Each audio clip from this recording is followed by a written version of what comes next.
Politics और constitution के बीच एक और नई टग ऑफ वॉर चल रही है, जिसमें मामले वापस से काफी इंटेंस हो गए। इस बार सुप्रीम कोर्ट और सेंट्रल गवर्नमेंट के बीच टकराव का मुद्दा है। क्या प्रेसिडेंट और गवर्नर्स के लिए एक फिक्स्ड टाइमलाइन डिसाइड की जा सकती है जब उनके पास लेजिस्लेचर द्वारा पास किए गए बिल्स भेजे जाते हैं? और अब इसी केस में एक बड़ी अपडेट आई है सेंट्रल गवर्नमेंट के द्वारा, जिसने की लोगों को शॉक कर दिया है।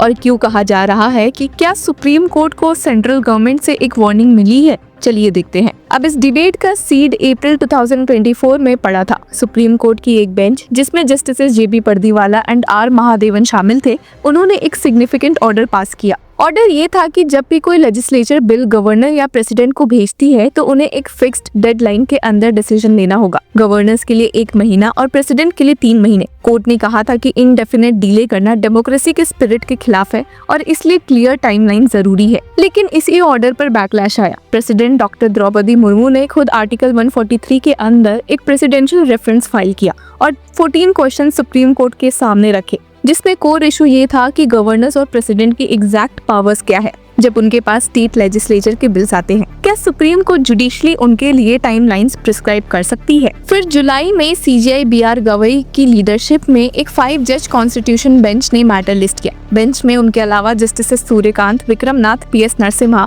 और अतुल एस चंदोरकर भी शामिल है। बेंच ने क्लियर टाइमलाइन सेट किया। सेंटर और स्टेट्स अपने रिटर्न सबमिशंस 12 अगस्त तक फाइल करें, क्योंकि 19 अगस्त से डिटेल्ड हियरिंग होगी। और इसी डेडलाइन के तहत सेंटर ने अपना रिटर्न सबमिशन फाइल करके लोगों को शॉक कर दिया है। इस सबमिशन में गवर्नमेंट ने एक स्ट्रॉन्ग वार्निंग दी सुप्रीम कोर्ट को। गवर्नमेंट ने कहा कि अगर ऐसे जुडिशियली इम्पोज्ड डेडलाइंस अलाउ की गई तो ये डेलिकेट सेपरेशन ऑफ पावर्स को अपसेट करेगा और अल्टीमेटली कॉन्स्टिट्यूशनल केओस क्रिएट करेगा। गवर्नमेंट का कहना है कि जुडिशरी अगर ऐसी डेडलाइंस लगाती है तो ये कॉन्स्टिट्यूशन के स्कीम के अगेंस्ट होगा। उनका आर्ग्यूमेंट है कि ऐसे टाइमलाइंस देना एक ऑर्गन ऑफ गवर्नमेंट को, इस केस में जुडिशरी को, वो पावर देगा जो कॉन्स्टिट्यूशन ने उसको दिया ही नहीं है और ये कॉन्स्टिट्यूशनल केओस तक ले जा सकता है। अब सेंटर की तरफ से सॉलिसिटर जनरल तुषार मेहता ने अपने रिटन आर्ग्यूमेंट्स में डायरेक्टली रिकॉर्ड किया। Even under its extraordinary powers vested in article 142, this honourable court can not amend the constitution or defeat the intent of the constitution makers provided there are no such procedural mandates in the constitutional text. उन्होंने ये भी लिखा कि accent process में हाँ कुछ limited problems in implementation हो सकती है,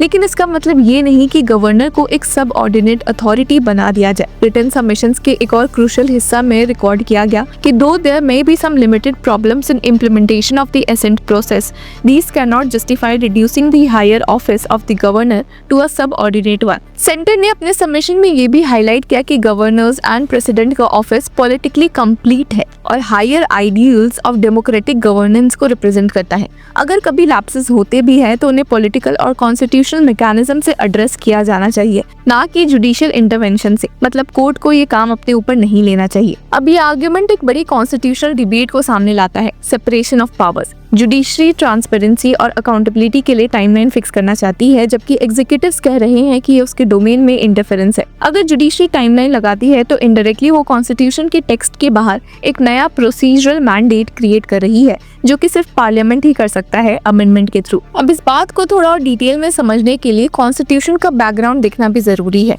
अब आर्टिकल 200 कहता है कि जब गवर्नर के पास कोई बिल जाता है तो उसके पास मल्टीपल ऑप्शंस होते हैं। पहला कि वो बिल को असेंट कर सकते हैं, दूसरा कि वो असेंट विथहोल्ड कर सकते हैं और तीसरा कि वो बिल को रिकंसिडरेशन के लिए लेजिस्लेचर को वापस भेज सकते हैं। लेकिन अगर दोबारा पास हो जाए तो गवर्नर को असेंट देना पड़ता है। पर सबसे इम्पोर्टेंट, गवर्नर बिल को प्रेसिडेंट के पास रिजर्व कर सकते हैं अगर उन्हें लगता है कि बिल कॉन्स्टिट्यूशन के अगेंस्ट है, डायरेक्टिव प्रिंसिपल्स के खिलाफ है या फिर नेशनल इंपॉर्टेंस का है। इसी फ्रेमवर्क के अंडर अप्रैल में सुप्रीम कोर्ट ने अपने जजमेंट में कहा था कि ये प्रोसेस कब तक पेंडिंग रहेगा, इसकी एक लिमिट होनी चाहिए।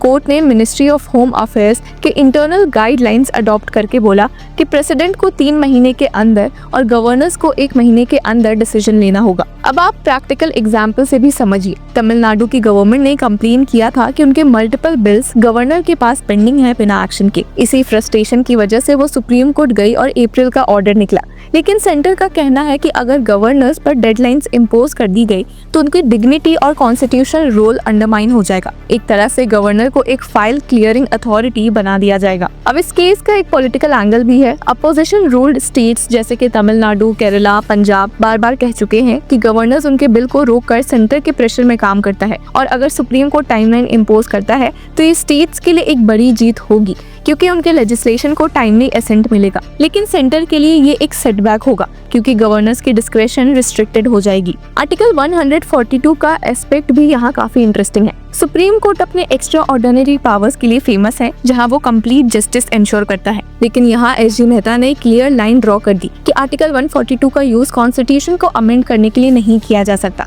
मतलब सुप्रीम कोर्ट चाहे तो भी वो एक नया प्रोसीजर इन्वेंट नहीं कर सकता जो कॉन्स्टिट्यूशन के टेक्स्ट में नहीं लिखा गया। ये एक तरह का इनडायरेक्ट चैलेंज हुआ जुडिशरी के एक्सपेंशनिस्ट रोल को। अब सबकी नजर 19 अगस्त से शुरू होने वाली हियरिंग पर है। सुप्रीम कोर्ट को डिसाइड करना होगा कि गवर्नर्स और प्रेसिडेंट के लिए जुडिशियली इम्पोज्ड डेडलाइंस वैलिड है या नहीं।